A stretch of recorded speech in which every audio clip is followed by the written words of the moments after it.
Hi again. We're in Anthony Hoekema's book, The Four Major Cults, in the chapter towards the end, which is entitled The Distinctive Traits of the Cult. He has been discussing some general characteristics and zeroes in on a tendency to major in minors. We may further note that the cults have a tendency to major in minors. That is to say, cults tend to take certain peripheral truths or teachings which are held to be truths and to elevate them to a prominence far greater than they deserve, whereas matters of major importance are played down. The result is that the theology of the cult becomes lopsided and distorted. So, for example, Mormons have assigned to celestial marriage and baptism for the dead such crucial importance that one cannot attain the highest level of salvation unless he has fulfilled these requirements.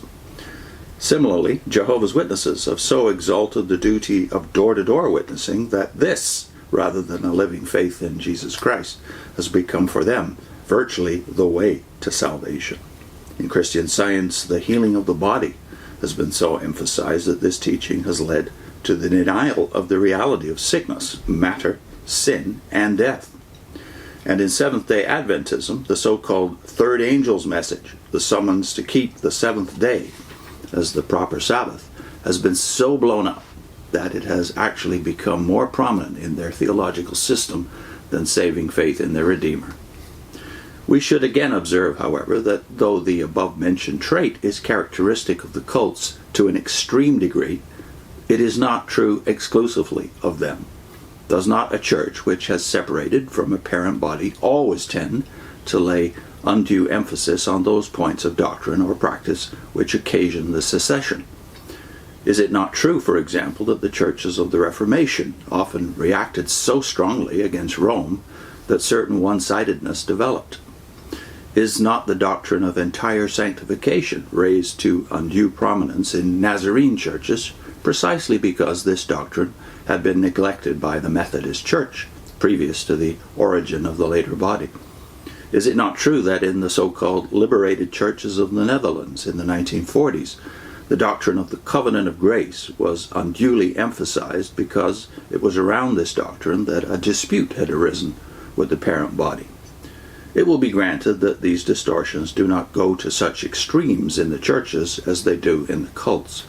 Yet, must we not admit that the trait in question can be applied to cults only in a relative way? Another trait which may be ascribed to the cults is a tendency to perfectionism. There is among the members of a cult a feeling of superior holiness to those in other groups, particularly to the members of the established churches. The sense of sin is not prominent in the cult, the conviction that we daily fall short of doing what God requires of us. Instead, we hear Jehovah's Witnesses claim that they are more obedient to God than ordinary church members, since they do far more door-to-door witnessing than the latter. We hear a prominent Mormon author say that in order to receive the highest grade of celestial exaltation, one must keep the commandments of the Lord in all things, implying that this can be done, and is done by many Mormons. And we note that Seventh-day Adventists apply to themselves as a group the description of Revelation 12:17, which keep the commandments of God, thus suggesting that they, in distinction from others, are God's commandment-keeping people today. Whereas the churches are said to be filled with hypocrites and nominal Christians, the cult claims to be a group of dedicated saints who sacrificially do God's will. Again, we may say, however, that though this trait is characteristic of the cults, it can only be attributed to the cult in a relative manner. For there are also denominations whose members claim that they are able to live almost without sin, and who accuse other churches of far greater moral and spiritual laxity than is found within their own communion. Up to this point, therefore, we cannot say that we have been able to put our fingers on precisely what it is that distinguishes a cult from a branch of the Church of Jesus Christ. In this connection, the reader's attention is called to the most penetrating study of the phenomenon of cultism, which has thus far appeared, and speaking here from the vantage point of 1963. This is a work by the Lutheran theologian Hutten, which appeared originally in German in 1957, The Faith World of the Sectarian. The reason why Hutten wrote this book can be stated as follows. After having devoted a major share of his theological labors to a thoroughgoing analysis of the cults, having published an earlier descriptive work on the cults totaling over 700 pages, he asked himself, but what actually makes a cult a cult? What do the cults have in common? How can we see them, despite their great diversity, as a unified phenomenon?